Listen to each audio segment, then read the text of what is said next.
What's going on, guys? Eric Black here, Parker Miner over yonder there. This is a show that we like to call ROCKCAST, and I hope that you enjoy this show this week. We've got a very special group of people on this episode, and whenever I say episode, it makes me think like something's wrong. Somebody's having an episode, and it feels like something is very, very wrong. And I'm not going to lie, that's probably going to be this show for you guys. So I was about to say, I think we're going to have an episode. It's going to get weird, yeah. And if it doesn't get weird, I'm going to be horribly, horribly disappointed. But we have on the show today, we got Jared Weeks, who is the founder, one of the co-founders of a little band that I like to call Saving Abel, and they put out some good stuff. They did a lot of great. We're going to get into it. I'm not going to say it because this is the intro, and the last time I did an intro, it took forever. 45 minutes. Yeah. So we're going to shorten that up. Jared, you've got some friends with you, and I need to know their names. I need to know what they do. I need to know G-string or boxers.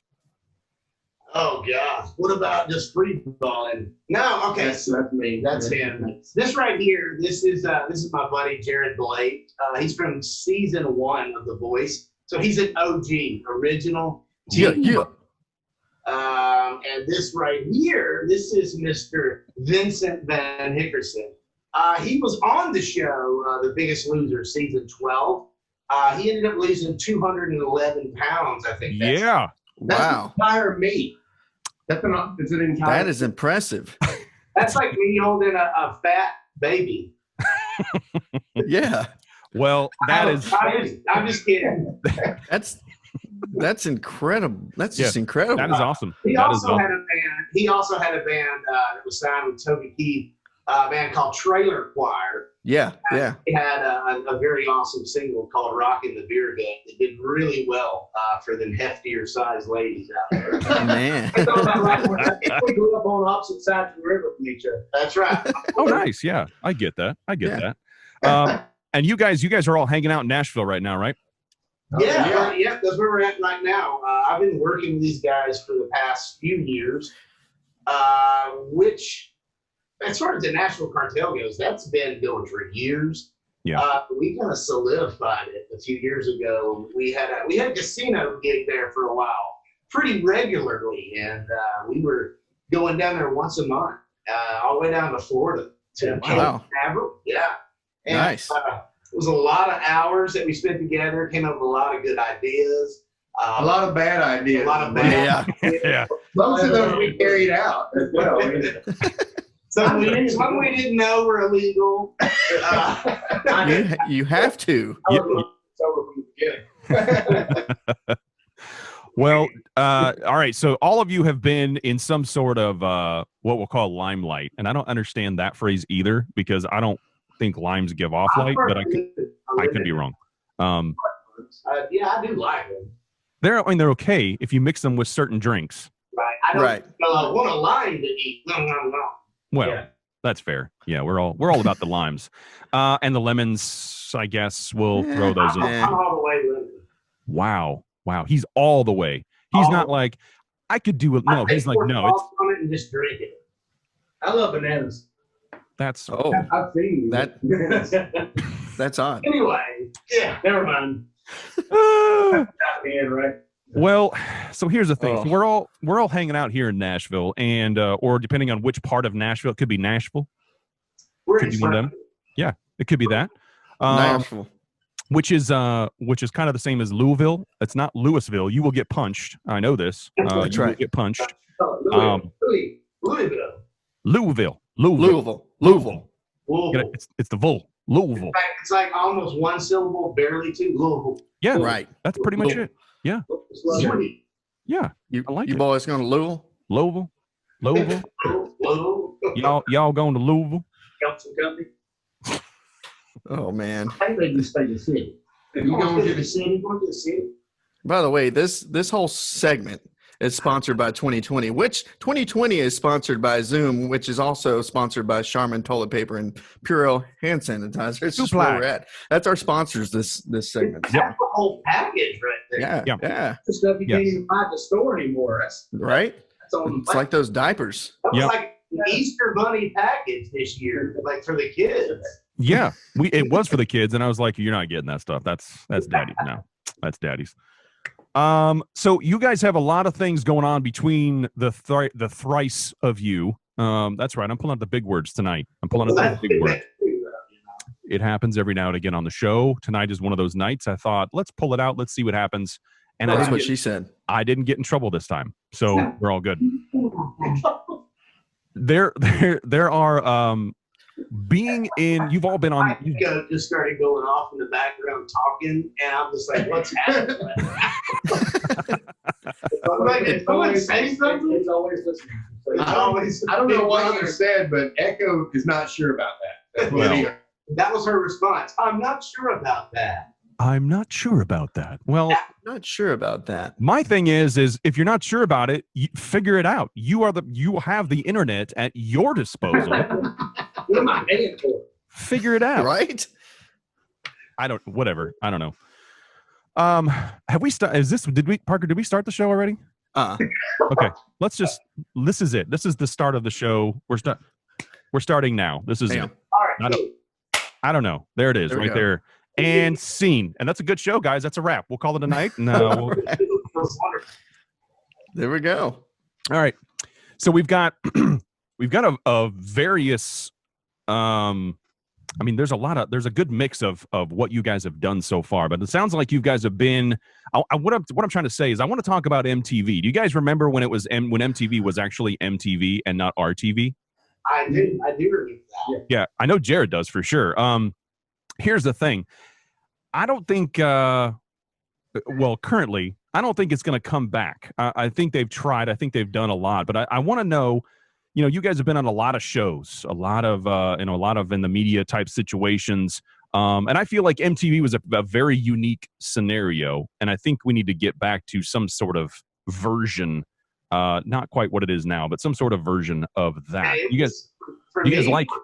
Go ahead. MTV was like a lifeline, a cord. Like, right.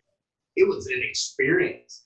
Yeah. I didn't watch it in my house, but at my grandma's it wasn't house, one of the 3 channels. It wasn't one of the little boxes that you just clicked on, Yeah. I would go to my grandmother's and I would always watch the MTV countdown. Like, it was an experience for me each time that it happened.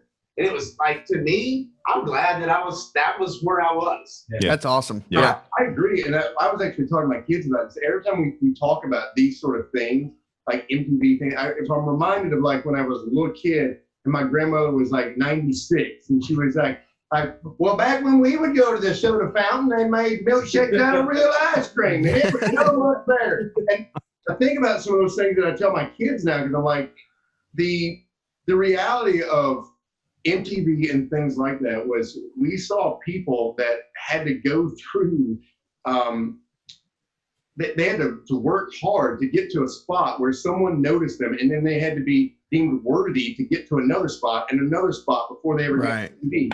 And now what we watch is, I'm not sure what the record executive even actually does anymore because we basically just go, that chick's got 1 million views on TikTok, sign her. If she left, we don't give a shit, whatever. Yep. Right. It seems like. Well, and let's take that a step further and talk about radio then, because you're onto something right now. In radio, Parker and I both have worked in radio, still dabble in it a little bit. But the problem is, it doesn't matter unless you're the program director. You don't get to choose the music. The music is chosen for you. Yeah, a lot of them don't. And it's like I never understood that. That's why that's why I no longer work there, because I chose the music and they didn't like it. That's right. So, that's why we did what we did. That's you know what? I remember popping in some for Jared too, man. I mean, we would pop in. 18 Days was a huge hit when it came out, and I knew nobody was playing it. Like as far as the active rock stations, we're going to do this alternative flip and go to this new alt and all this. Which look, I dig it. It's cool, whatever. But when you got people as talented as Jared Weeks out there with Saving Abel, and that was a time where me and Eric would pop stuff in. We were like, nope, we're gonna replace that with this. Here we go. I love that time period. I remember the time period when radio, if it was good, they would play it. And then I was a part of the time period where it was you go to a radio station and it was more or less, what have you done for us lately? A lot of stations were like that.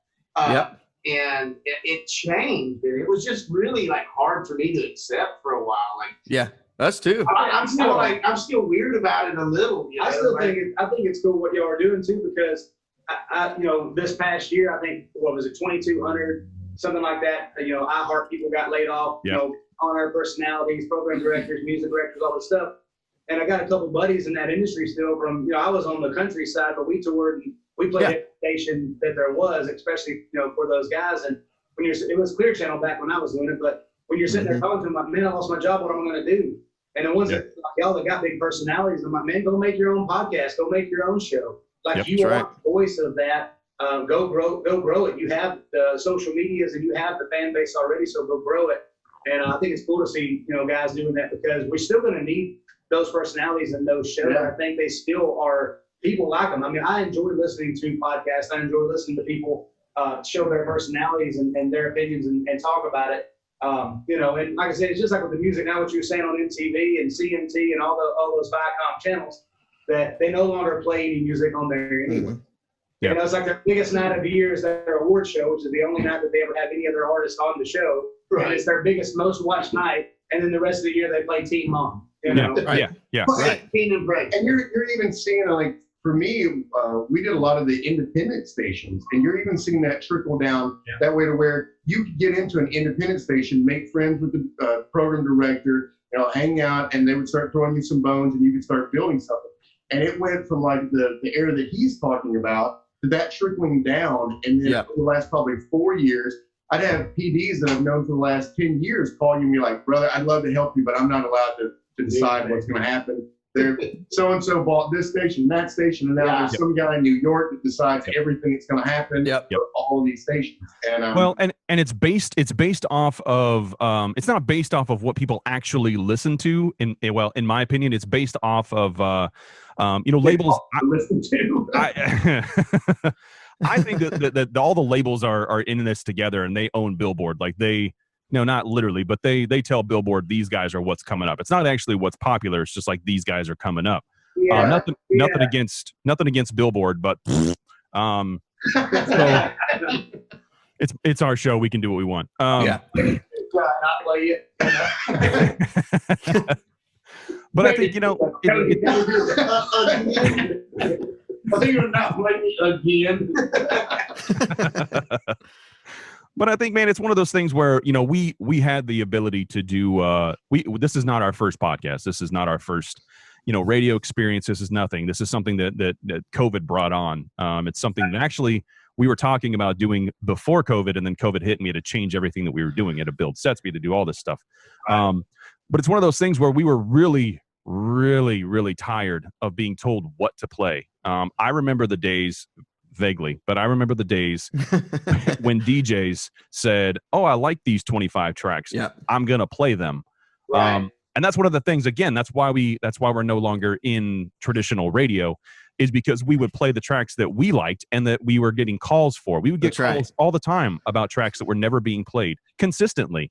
And if we get more than 10 or 15 calls, we'd be like, you know what, we're just going to throw that in. You could get to your fan base and say, hey, we got a show coming on, we got different things, and they would start calling in and asking for it. And then it got to the point where you were getting messages back from your fans and go, man, I've called this, me and all my friends have called this radio station like 30 times, and they just won't play it. You're like, those guys who were doing that, the ones that had the balls to do that, y'all created regional stars.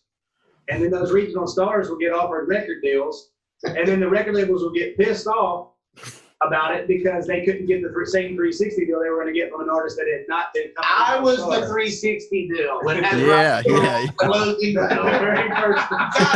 made millions and millions of dollars for somebody else. We're in the studio one day with his producer and. Writing, and this kid calls in for something he was doing with Skid, and Skid had him on speakerphone, and the kid goes, so like I'm thinking about getting into rock and roll, and Skid was like, you just missed it, I'm sorry. It was like Hinder, and then Saving Abel came to the door, and they're like, all right, come on. Right. We're like, oh, shit, we made it. God, we made it. So where's our merch guy? He didn't make it. He didn't make it. We're not going back for him. We'll get another one. Rock world, and I had 2 top 20s in the active rock world.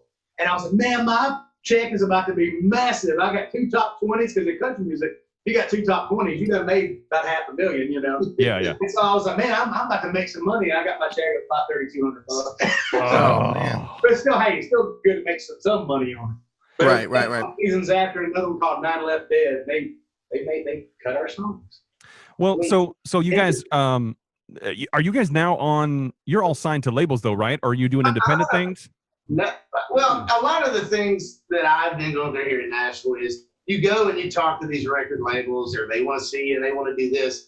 A lot of them ask for money. Basically, well, you give me this much money, and these are the things I'm going to do for you. Yeah. Label service. Yeah. And they want you to come in with a backer. They want to not spend any money. Yeah. Of course. But once, like after a few of those meetings, I was just like, I can do I got a publicist. I can do half of these jobs that they're saying I'm going to pay them for. Basically, they're throwing shit against the wall and see if it sticks. Yeah. And if they don't fit, you got to bring back more money to keep it going. I'd rather not. Honestly, I'd rather not play that game. I've got a wife and 3 kids and a wife. I mean, that's right. Saving Abel's, Addicted. I still live off that yearly. That's awesome. But thank God for that, though. You know what I'm saying? Right. By all means, like, I'm not saying that I don't like that, but it frees me up to continue to pursue music and do shows with these guys. We do more than just like music. We put together shows. Recently, when the COVID restrictions were lifted and all that, we did a show with, who was it? Lee Bryce in Murfreesboro. And of course, we open up for him and do all this. And it went really well. So, now we're doing another one with, who was it? Randy Houser. To me, it's more about the music. Yep. Oh, we got NSYNC coming up too, though. No. First, we're going to be in Florida with Joey Fatone and Chris Patrick. That's awesome. It's really great, man. Eric is looking forward to that one. I can tell. I've got a whole jumpsuit and everything. It's gonna be great. The question that you were asking about, being signed and stuff, I think that I'm on my own. Like we know how to do all that stuff. Yeah. Once you've been through the machine of it, it's really, if you can get out of the way of your own ego of going, I don't have to have the bus. I don't have to have the limelight. I don't have to have those things. Even though he does have a bus. Yeah. It's a short bus. I bet it is. But once you get out of your own way, you realize that you can be a much smaller artist and make a lot more money. Yeah. That way than necessarily being on a major label. Will you let Eric borrow that bus daily? What's that? Will you let Eric borrow that bus, the short bus? He needs it about every day. I'm going to take a ride. Yeah. Hey, we have a rule in the bus. You're always right in the bus. That's the rule. You're never wrong in the bus. So we're going to do the show from the bus from now on. Right. That's happening. Yeah, that's we're all okay with the fact that everyone's always right and no one is ever wrong. That's good. I haven't take that home yet. That theory, but it worked with 3D. Yeah, I let it parlay into my home life for about a week once. I kept telling my wife, no, I'm right. She's like, no, you're not. You're literally not right. I'm like, yes, I am. It's the rule. Ask Richard. Yeah. I wrote a contract about it. It's fine. I am right. It's fine. I am. He's been on the bus for a week. He is right. He's right. He is right. So I was checking some of you guys' stuff out with the ROCKCAST, and what was it? Rock on the Range? Was that where you guys did one of those? Man? That was the biggest crowd I've ever played in front of my life. That was 70,000 people. And when people ask me that, I always go back to Rock on the Range. Rock on the Range. Yep. It blew my mind. Yeah. Dude. Yeah. Literally, as far as your eye could see. It was just an ocean of people. And the stadium would fill up completely all the way around the bowl. Yep. It was ridiculous. It was insane. Even as media people, when we would be able to get into there, right. It was something to where it was hard for us to go through there just simply to get from point A to point B, because we only have, when we're covering events, we're either in the media tent or we're up to 3 songs and on the stage. They only give us 3 songs. So they give up a golf cart. We just ride around. Yeah. Parker, we need better friends. We just need better friends, I think. So what you're saying is it's not called Rock on the Range anymore, but when it comes back, We'll see y'all there. It'll be called ROCKCAST on the Range. That's right. Yeah. They already booked us. It's a contract. We're headlining. Yep. Y'all booked us. Yeah, we just signed y'all just then. Love us. Yep. It's inked. We inked a deal. It'll be all the PR people will have it tomorrow. It'll be great. We just docu-signed it. We just check your email. Yeah. There it is. Yeah. Right there. Check mark. It's official. Got my Apple Watch on check mark. Isn't that crazy? I bought my first house with DocuSign. It was just like, hey, can you just, go ahead and do this digitally? And I was like, that's it? Of course, it was like 800 sheets of paper, but right. Man. Right. You saved the whole tree. Yeah. Yeah. That's right. That's right. That's fair. Yeah. We saved a whole, you know what? We're good people. We are good people. I did my due diligence. That's right. Despite what my mother says, I'm a good people. We do what we can for society. Right, Eric? Sometimes. Yeah. We're not really. You picked that up. I thought it's the Castle of Grayskull. I still got it. It's at my grave. Yeah. Jared, tell me about the Wait, which I have Jared? to ask. Which Jared? Oh, that's true. That's true. Jared squared now. Jared squared, yeah. Jared to this side. I can let him. Since he invited you, I assumed it was you. Tell us about the Hinder days, because obviously that was a little short-lived part of your life, but that was an important part too, because we know the Hinder guys and they're good dudes. So I'd like to know how that came about. Vinny here has written songs for me. They've cut Really? Yeah, I didn't even know that till I met him, and I was like, dude, I was the singer. Nice to meet you, bro. My song went through three. The song I wrote it with Cody, but the one that they cut, it went through three different singers, and it went through him, and then what was the other one? Nolan Neal, and then Marshall Russell. Yeah, I know Nolan. Nolan's a good dude. So yeah, man, I Saving Abel at that time, I'd taken time off, because my wife was pregnant. We were about to have a kid. I remember that. So we had time off, June, July, and August, something like that, So I went out. We were out in Phoenix, and it got to a point where Eddie Mead, who was Saving Abel's drum tech. I met him out on the road on my very first tour with Neurosonic and Evans Blue and Freeman Hamlin. Oh man! Wow! I miss Evans Blue so bad. Wow! What happened to them? Dude, that was one of our first tours. But anyways, so once Saving Abel got a little bigger, I hired Eddie, and he's one of my best friends to this day. So Eddie was drum teching for Cody at the time with Hinder, and at that point, I think Austin, he had to go to rehab or detox or whatever he had to leave to go do. And they were gonna have to cancel the tour. I mean, they had festival headlining shows coming up, and I think it was Eddie. He just called me up one day. He said, "Hey man, what are you doing?" I'm like, "I'm out in Phoenix. I got a few months off." And he's like, "Man, you want to come sing for Hinder?" And I was like, "What?" He's like, he's like, "Man, Austin had to go home." I'm serious. I'm legit serious. And I'm like, wait. So I went and talked to my wife, and she's You serious, Clark? Are you serious, Clark? So I went to my wife, and she's literally weeks away from having the kid, and obviously I'm in need of money. I'm about to have a baby, Right. Time off, and we decided, let's do this. I thought it was awesome at the beginning, but I had the time off for the kid. I didn't get to do it. Got to go out with Hinder. So I sat there for 2 or 3 weeks. I wrote down every lyric, we listened to it.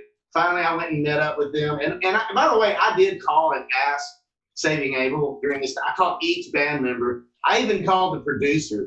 I went that far as to go out of my way. And every single person, Jason Null, the co-founder of Saving Abel with he and I.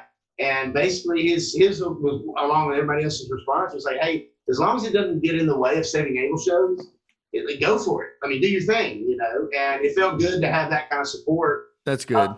It was great. So, I remember in the month of August, I flew back and forth between Hinder and Saving Abel 15 Oh my gosh. That's a lot. It was, man. And it really did take a lot out of me, because Austin Winkler is a fantastic singer. Yeah, dude, he is. He's definitely a really talented singer. This or that, he kicked my ass. Dude, I couldn't even try on some of that stuff. So I had to make it my own. Yeah. It still turned out well, though. Yeah, it did. I didn't try to take anything from him, because I just couldn't do that stuff. He's got some pipes, man. He does. He has his own style. Everybody has their own style. You got your own style. You sound awesome. Yeah. Of course, Austin, he's just got that real raspy like voice, but he's got levels too. Like he can get on there, man.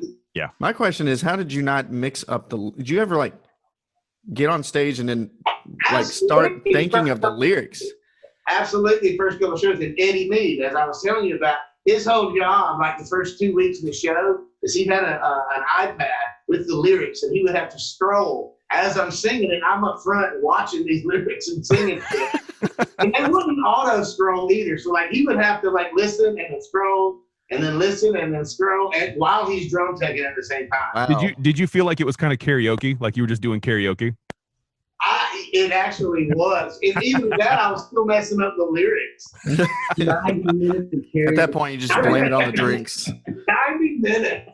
Wow. And it's like if he wasn't on the right lyric, like I couldn't turn around and give him an ugly look. It's like, dude, you're lucky he's even doing this for you. Yeah.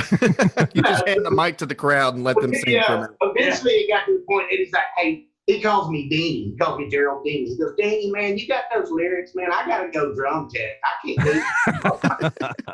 I'm like, sure, man, I'll get it. Yeah, we'll be all right. I at least got the bus delivery now, you know. Yeah. So was there good experience? What kind of a difference was there from doing Saving Abel shows to doing Hinder shows? Oh man. Well, hell, I'm not in the band anymore. With Saving Abel. No. I tell you this though, the difference to me, and in my opinion, that I felt like that at that time period, Hinder, they cared more about a career and looking at the long run of things, and they were practicing their instruments every day. I mean, I just didn't see that with Saving Abel. And when I say this, I'm including myself. I felt like more in the Saving Abel, the way things happened so quickly for us. Yeah. Each member in that band was in it for themselves, I think, a lot more than the career type, long type. Yeah. And I think that's fair to say. Of course, I'm including myself into that. I'm not isolating anybody. Right. God knows. I mean, but that stuck out to me like very, very strongly when I was with Hinder. Those guys actually, they were on a team. How well they worked together. They took care of each other, and it was just something that I was proud to be a part of. I was like, wow, this is so cool. Like, I know Cody's a very organized businessman, right? Machine, dude. He is. And it was a lot of fun too, man. We had a lot of fun doing that. And it ended up going so well that Hinder ended up booking a whole other tour around it with Castbox. Wow. Which was awesome as well. Like, so we got to go back out on another 7-week run because it was going so well. Yeah. And he offered me the job at the end of the run. And at that time, I was like, well, I got Saving Abel. I said I can do both because I've already done a month back and forth. And Cody was more or less, like I said, the long run. He's like, no, it needs to be all or nothing.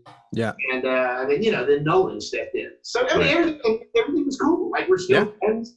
Everybody's supporting each other out. Yeah, that's just how all that went down. It's kind of cool to be a part of something like that. Though. We did show book with them this year, didn't we? And all the shows we were supposed to play July 23rd with them, and it was us. It's no joke. It was all of us, Lone Star, Chris Kirkpatrick from Instinct, Hinder, Ira Dean from Trick Pony. There was somebody else. Wow, what a mix! Wow. It was called Tattoos and Tailgates, which we didn't name it. But what happened? What happened? Why did the show not happen? COVID. Yeah, okay. What's COVID? Yeah, some Never heard of it. disease or something. I wish you called it Corona because at least you felt like you were getting something positive. All right, so this question is for Jared Squared and Vinny. All of you combined. Now, all of you do, well, not currently, but maybe, but you do a lot of shows. You can, whenever we're available to do shows. Absolutely. Not due to COVID, we do shows, right? Well, a lot of bands, a lot of artists, they have these things called pre-show rituals. I would very much, or post-show, whichever some people go off stage and they drop deuces left and right. I don't know what you guys do. What do you guys have pre or post-show rituals that you guys like to do?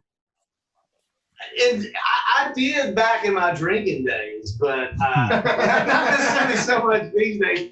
These days it's like, oh, what time is it? 8:30, man. We don't have to hurry up. I'm getting tired. I'm gonna drink those if I can. What I have noticed though, because of COVID, is like how much less I green myself. Like in general, like my beard was looking like just total dog crap not long ago. And I realized like it's because I trimmed my beard up like right before every show. Yeah. So like you forget about like all the things that you. We're all really lazy right now. Yeah. I like to eat before I sing. I know some people like to do that. I like to have something to eat. It keeps me from getting the butterflies. That's yeah. No, it's like every time you ever notice, and they may never notice, but before we start our first set, when we were doing the casino deal for a while, and we had some pretty great crowds on that thing. But I would go and eat a protein bar right before we start. Well, that's acceptable. That's not like a huge meal. When you're the country guy that has a very mediocre voice, and you have to be on stage with these two assholes that have really awesome rock and roll type voices. Right. You got to be really funny, and you got to throw a burp in there somewhere. So you got to get a little ammunition. I was trying to do that a minute ago, but it was not coming up. I was like, didn't come want on. to. Hey, listen, I got a 4-month-old now at home. I can burp you. If you need help, So let's Hinder, jump. With Hinder, we always did shots of Jaeger before they had a rule you could only drink an hour before showtime. Well, they did have they had their own like Jaeger machine on the bus, right? Yeah, that was one of the things like back in the Nickelback tour and all that when it was radio DJ that kind of started a vendetta between Hinder and Saving Abel. We just played into it because it's like, are y'all really fighting? We're like, oh no.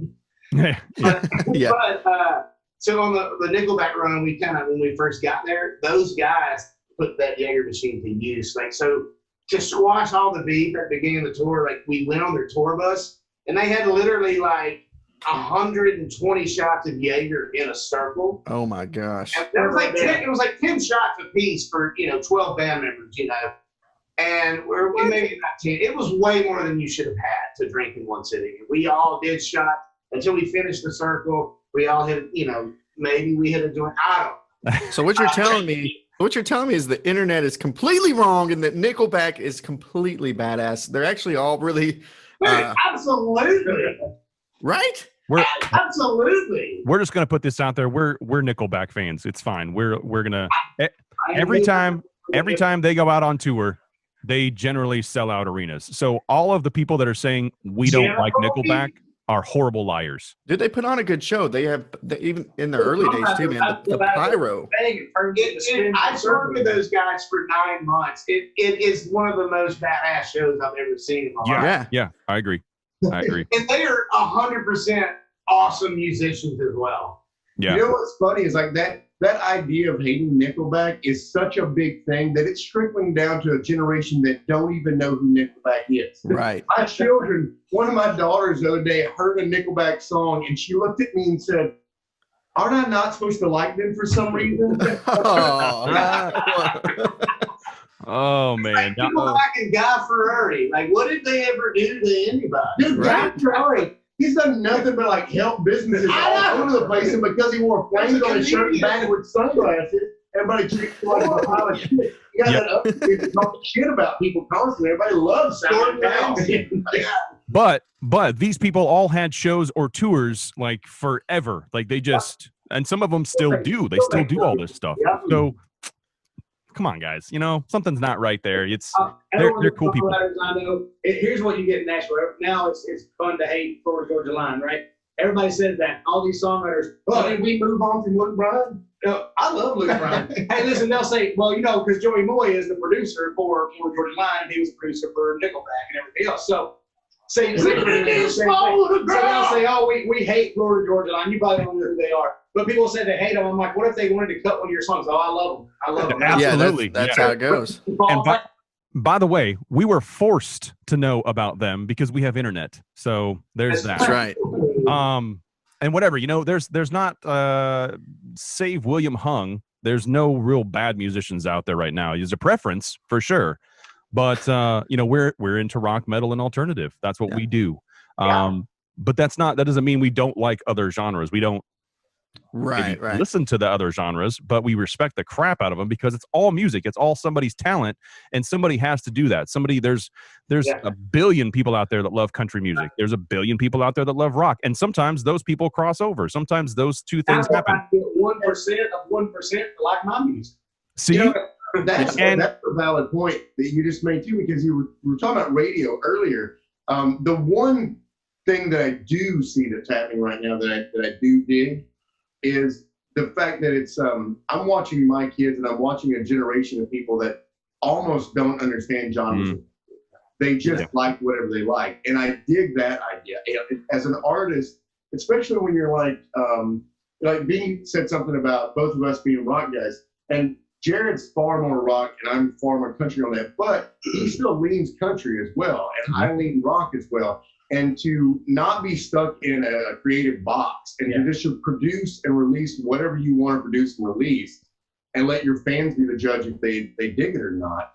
And to not have someone like you guys who may have never heard of someone like me because of, a genre. Boundaries. Right. And even there's almost like a prejudice with different genres of music. Like, oh, I don't listen to that. I don't listen to that. But then I watch my kids, like, they told me that they didn't like country music. And then I heard one of them listening to Johnny Cash. And I thought you didn't like country. And he goes, right? That's country? I thought that was rock.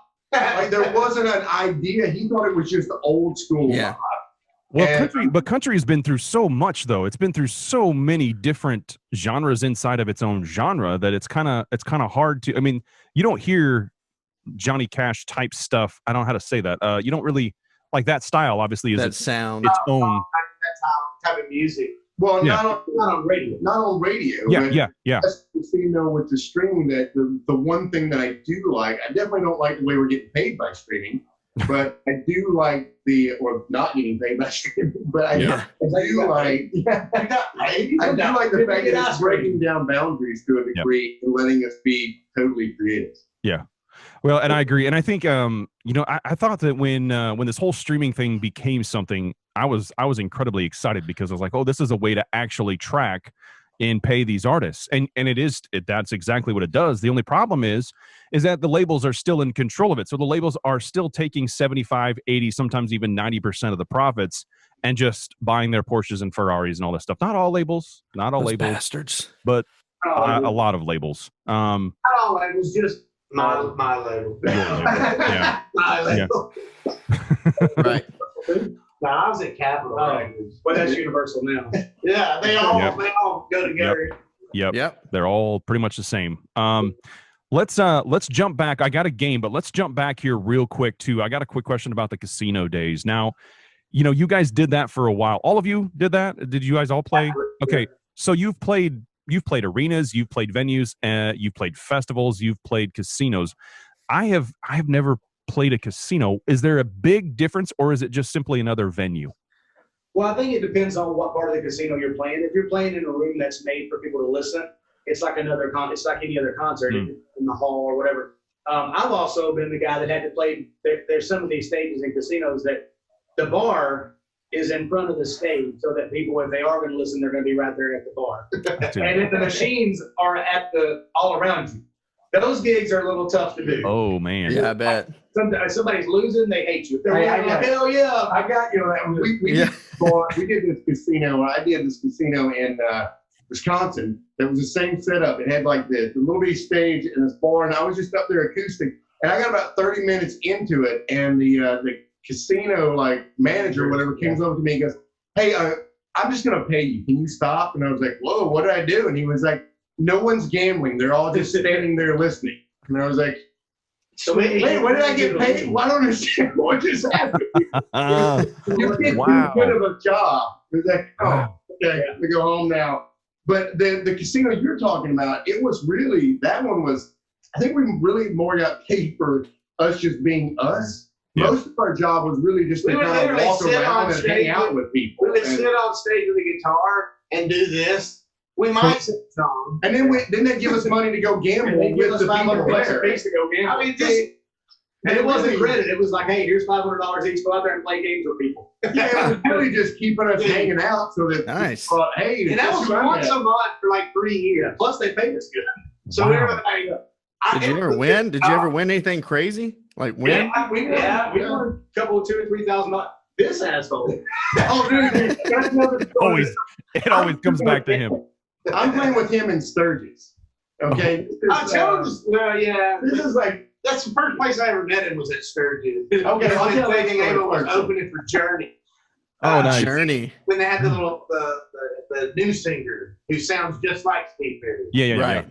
Anyways, so the first time I met him was, you want me to tell that first? I don't know. We got so many. We got so many Sturgis. So like the first time I met him was in Sturgis. And so just to tell you the whole story real quick, I went in earlier that day because I was playing another stage in Sturgis. I went in earlier that day. We were at Buffalo Chip. Yeah, they were Buffalo Chip, and I said, hey, I'm on the same label as these guys. I haven't met them. I'd like to come see them. Yeah, their producer told me to stop by, blah, blah.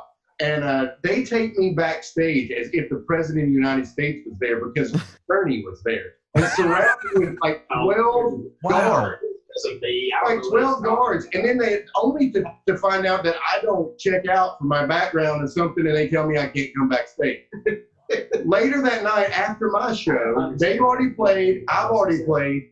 I'm in a van that costs no lie, maybe $2,000. I pull up to the back gate where all the buses and everything are and had a notebook, piece of paper from a gig before laying in the window of a broken down piece of shit van that said artist. And the guard looked at me and he went, can I see? And he looked at the piece of paper and goes, never mind, going through. Oh my gosh. A golf cart. Wow. Well, So, yeah, go ahead. Yeah, go ahead. I meet him, no lie, at least 8 times that night. I would meet him and we would hang out, talk for a minute, and he was so messed up. He'd go back on the bus and he'd come back off the bus, and as soon as he came off the bus, he'd go, Jared Weeks. Yeah, I know. We were better. We're smoking really good weed, I think. Anyway, so we're playing this gig like 2 years later together, and in the middle of the show, we're like swapping in and out throughout the show. We put like this 2.5 hour set together, and I'm playing like 3 songs, and then he plays like 3 songs, I play like 3 songs. The band's just staying continuous the whole time. We all use the We're same swapping band in and out, and we're jumping up there singing backgrounds to each other, just having fun with it. And I get through my 3 songs, and I'm like, hey, where's Weeks? And the band leader's like, I don't know. So I sing another song, and I'm like, hey, someone find Weeks. And they're like, I don't know where he is, man. And so I look up during like the 5th song, and I see him running out of the casino. he runs up on stage as he's going to take the next song. And he's like, dude, I just won like $2,500. Oh my God. Gambling. 3 songs, and he bolts off stage again, runs back into the casino. Oh my gosh. Runs back, he just kept winning money all night long. I ended up winning like $4,200. Wow. Golly. That's awesome. And he shared it in taxes. He shared it with. Oh wait, no. I gave it to my wife. That's what I did. Yeah. Yes, I'm you sorry, did. what was the question? That's it. Yes. Yeah. Let's play a game. All right. This one is called it's a Mad Lib. Are you guys familiar with Mad Libs? Yeah. All right, good. This is so essentially what you do, I'll just say, hey, give me an adjective, and you give me an adjective or whatever, or whatever. And this is we're gonna change the lyrics to Led Zeppelin's Rock and Roll. So it should get kind of weird. That's the goal if you guys are picking up what I'm laying down. So It totally get weird, bro. Yeah, we like to get weird. Yeah, weird is good. And by the way, I don't like doing this on Zoom. I want to be there. Yeah, I like to discover. Oh, I hate this. So we're gonna have to get together and hang out. We'll do a Zoom while we're hanging out next to each other.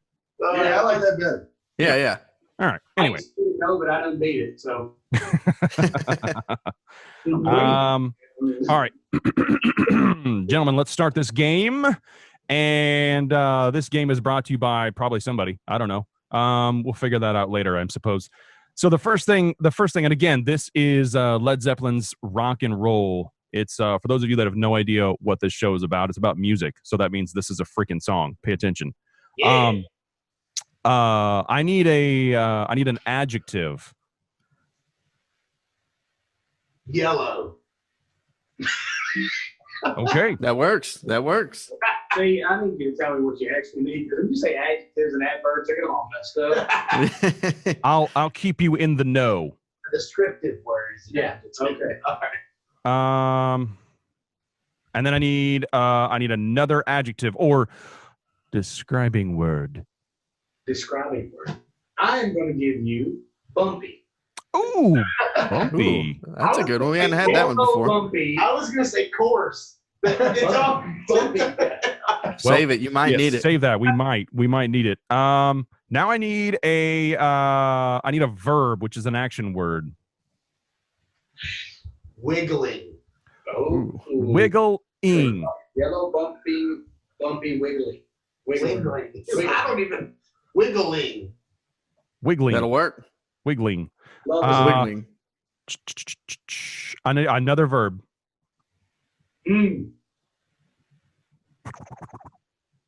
Pulsating. Wow. Wow. All right. I just said throbbing. That's even better. Go next. Hold on to that one. And okay, so I need another verb. You want to do throbbing then? Yep. Pulsating, throbbing, yellow, bumpy. Wait. I'm gonna do throb because it doesn't say I need an ing. So we'll see. I'm What already seeing this like yellow, bumpy, throbbing, hot dog shaped worm or something. I don't know what's going on. It's gonna be real weird. We're gonna enjoy the crap out of it. Where am I at? That was let's see. I'm on number. Okay, so I need a. Good Lord, I need another verb. God. Runny. What is it? Runny. Runny. Yeah. Yeah. Well, runny, I think, is an adjective. Well, runny is an adjective. Whoa. Arkansas. Yeah. Verb. Let's see. Let's Licking. Oh, yeah. Licking. Gagging. Wow. You know what? Every time you guys say something, I'm just gonna pause because the next one is generally the better one. Yeah. Along those lines, I need one more verb, and I think we're gonna move on to something else. One more verb. Incoming. Mine's the end. I'm so sorry. I can't do that story. Have you heard the songs you wrote? Yeah. That's why I was cute. All right. So what are we settling on then? What was it? A verb? Yeah. Itchy. Ooh. Itching. Okay. Adjective, a describing word. Now we'll go with runny. Runny. That's how I like my egg. Fair enough. A noun, a person, place, or thing. Punxsutawney Phil. Oh my gosh. I like that. Ridiculously gay duo. That seems to be going on. Don't worry about spelling it. I'm not. Karen. I don't know how to spell Karen. Karen. Another noun, person, place, or thing. Which one did we use last? You said Karen, right? Yes. And Karen it is. Karen. Eggplant. I think it was carrot, but it's probably the way carrot goes with carrot. The carrot. Drugs. What about I need an adjective, another describing word. Another describing word. Chunky. Chunky. Love chunky. I don't skinny dip, I chunky dump. Thick. Noun, person, place, or thing. Car wash. At the car wash. That is completely random. I have Tourette's. I think. That's the best. Random is the best. Another noun. Golf cart. golf cart. That's how you get back to it. I need one of them fancy verbs. Love. Okay. Love is a word, people. That is do true. A plural noun. So something with an S. Octopi. Oh. Bats. Wow. Oh, I didn't mean to say that. I was going to say snakes. Octopussy. Snakes. Snakes. Snake. Platforms.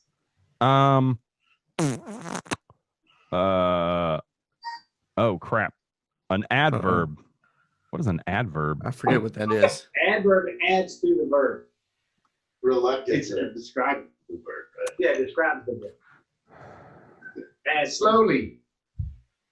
That'd be like slowly running, slowly, right? Let's try it. Yeah, I think you're right. I don't care if you are or not. It's going to be awesome. Yeah. Then just a regular verb. Coming. Yeah. Done. Already? Yeah. No wonder. Another verb. 3 more words. Just one. No. Well, actually, there are 2 coming up. Verbs. So Trickled. Trickle. Trickling. Ooh, that's good. One more. Pickled. Pickled or tickled? Either one. Let's go with pickle tickling. Spell that the best you can, Eric. Got it. Let's do tickling. Yeah, that'll work. No. I've already got pickle tickling down. So that's what it is. It's done. That's what it is. Now I need an adjective. Adjective. That's a describing Word. Yep. Yum. You said yum or yum? With 8 M's. Yum. Yum. There was a comedian that said it's totally fine to say yum, but to say yum, Yeah. it's not acceptable. You can't. You cannot say it twice. You can't. I need a verb, but I need it ending in ing. So, an action word ending in ing. Flying. What is flying? Like Superman.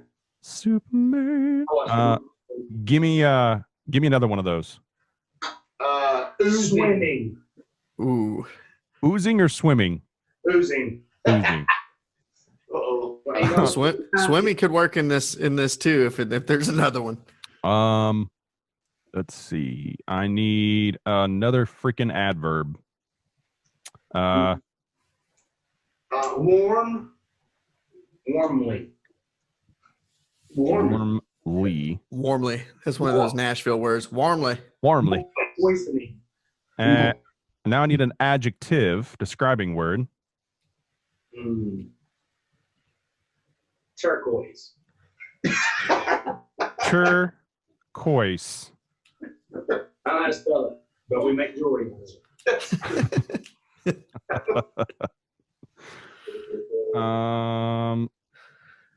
Now I need plural noun. So person, place, or thing, but Belly buttons. Belly buttons. That was quick. By the way, guys, if you ever dance under that name, does not work like you think it would. Just FYI. Okay, belly buttons. And then I need just a regular verb.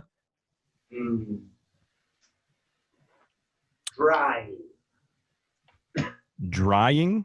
Yeah. All right. That's an action, right? Sure. That's right. Absolutely. After it's wet, it's got to dry, man. I need Everybody was like, another verb. Thrusting. I like it. Rusting. Plural noun. Person, place, or thing, but plural. I got it. Oh, wait, you said plural? Plural. Plural. Ladies. What is it? Ladies. Lady. Ladies. Lady parts. Okay, let's see here. I was walking by the fish market and like, hello.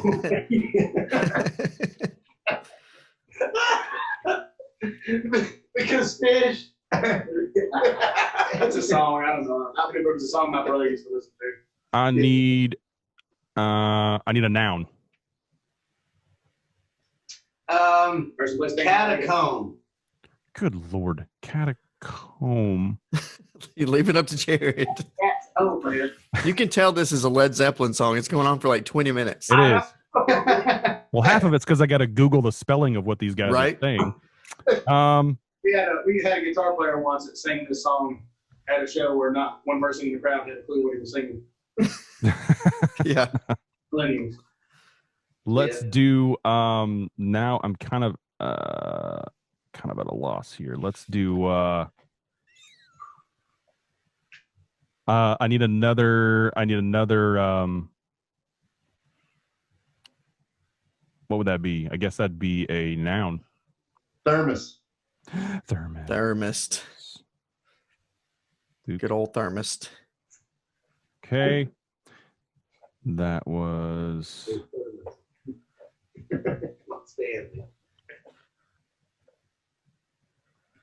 okay. Now I need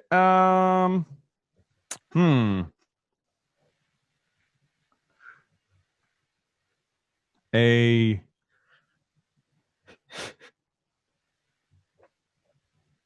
that's weird. It just kind of cut off on me. Cool. That's it. I need a yeah, I did. We're just gonna make this crap up. So good luck with everything we're about to do, because I don't know. We're just gonna make it all up. Give me a noun. Trump. Done. Done. Give me a adjective. Trumping. That's a verb. That's a verb. That is a verb. Well, I don't know. It could be. It could be. It could be an adjective. Yeah. It very well could be. Let's go with limping. Limping. What were we describing? I forgot. An adjective. Yeah, an adjective. Broken. Broken. Okay. Noun. Meat curtain. Meat curtain. That's interesting. Yeah, at a butcher shop. I like the 7. Because a butcher shop is what I was thinking of. That's what I was thinking of. That's what Rocky was using to hit in that movie. It slid like a curtain. I need a verb. Another verb. Another verb. Throwing up. Throwing up. Regurgitating. Mother. Dry heaving. Gurgitate. I'm a radio guy, not a spelling guy. All right. That used to be my slogan, like on Twitter. I'm a writer, not a speller. Writer, not a speller. But adjective. Butt commas. It's about butt commas. But commas come in handy. Next cool noun, butt commas. Butt commas. Butt comma. Is that an adjective? It can be. Yeah, give me an adjective. Describing word. Airy. Ooh, that's good. And another one. Bear. Bear. BARE. And then one more. The last one. Last verb. Thank God. I'm sorry. What is it adjective. going? Adjective. Slippery. Slip. I keep trying to get my slimy eggs. I'm keep gonna cook them. All right. Now, this is where it gets weird. All right. This is where it gets weird. This is where it gets weird. Yeah. So here's what we've got. Now again, this is Led Zeppelin's song called Rock and Roll. For those of you kids that don't have any idea who Led Zeppelin is, you can leave. Bye. You're uninvited to the party. Google it real quick and then come back. Whatever you need to do, just know. All right, here we go. It's been a yellow time since I rock and rolled. It's been a bumpy time since I did the wiggling.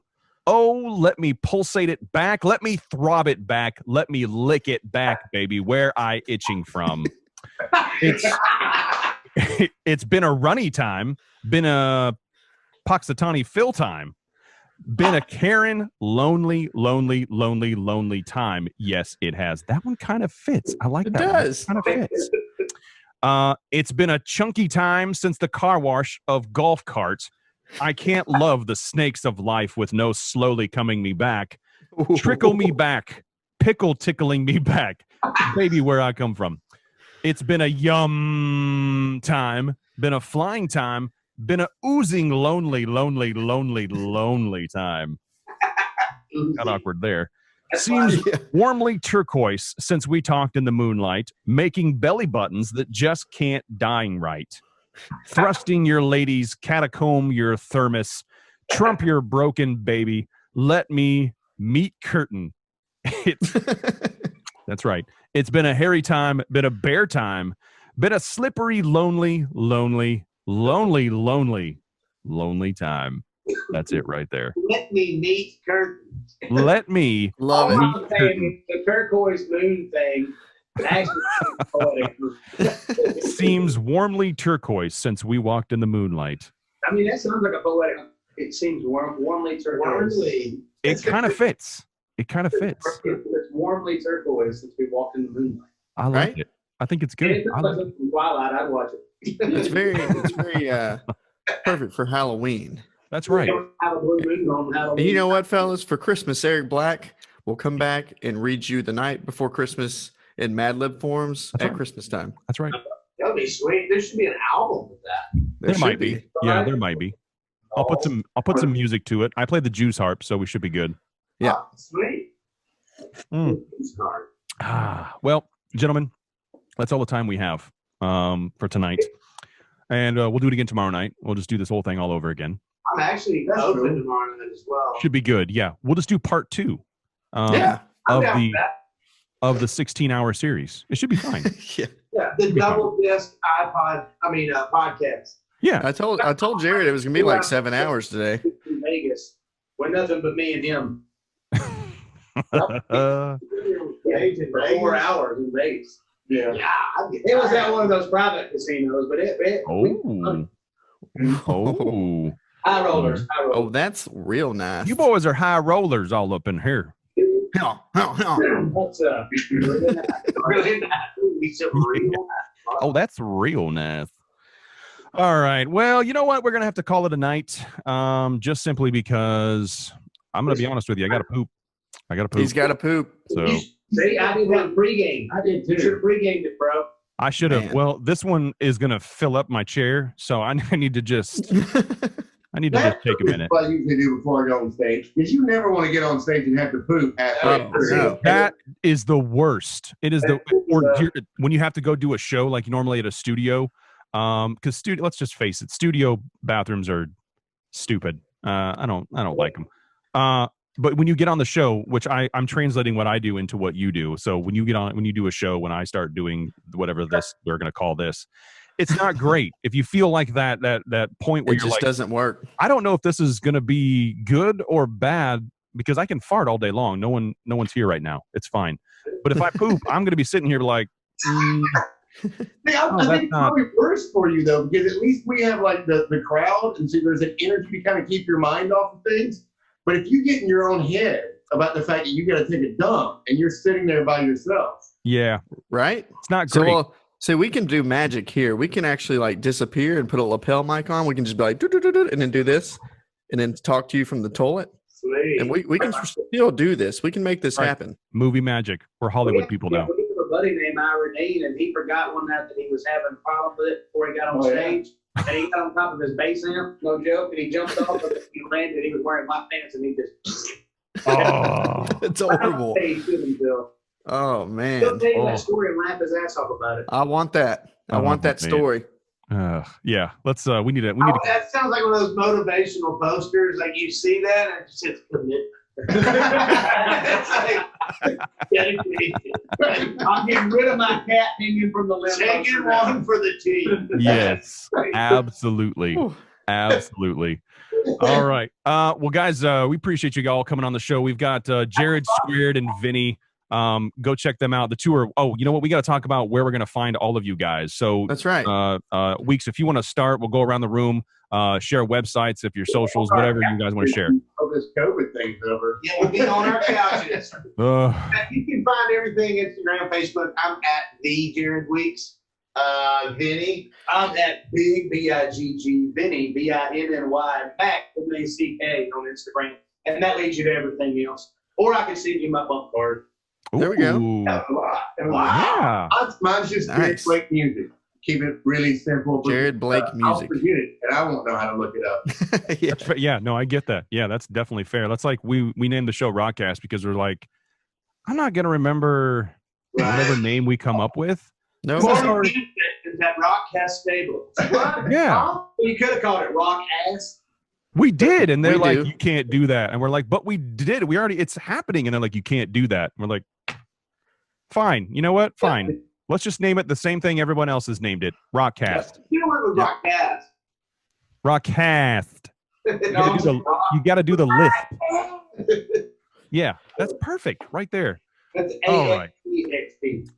Well, we're gonna close it out now. I know I've said that 3 times, but I can't quit you guys. I just can't. I can't No. quit you. That's just how it is. That's Well, how we're still married. That's fine. I mean, I've got. Which one do you want? I've got them all. You gotta hang them. Yeah. So he doesn't have any, but that's fine. It's cool. Yeah. All right, guys. Well, this has been an amazing time. I think we've gone over quite a bit in time, so I'm gonna have to do a lot of editing on this. And by editing, I mean I'm not doing. I'm not doing any of that. It's all good. Yeah, we're not Raw gonna is do the any of that. best. But thank you guys so much for coming on the show. I do appreciate it. If you guys want to know more about them, please follow everything that they are doing. They're doing a lot of good stuff, whether you like rock, country, or any type of variation in between.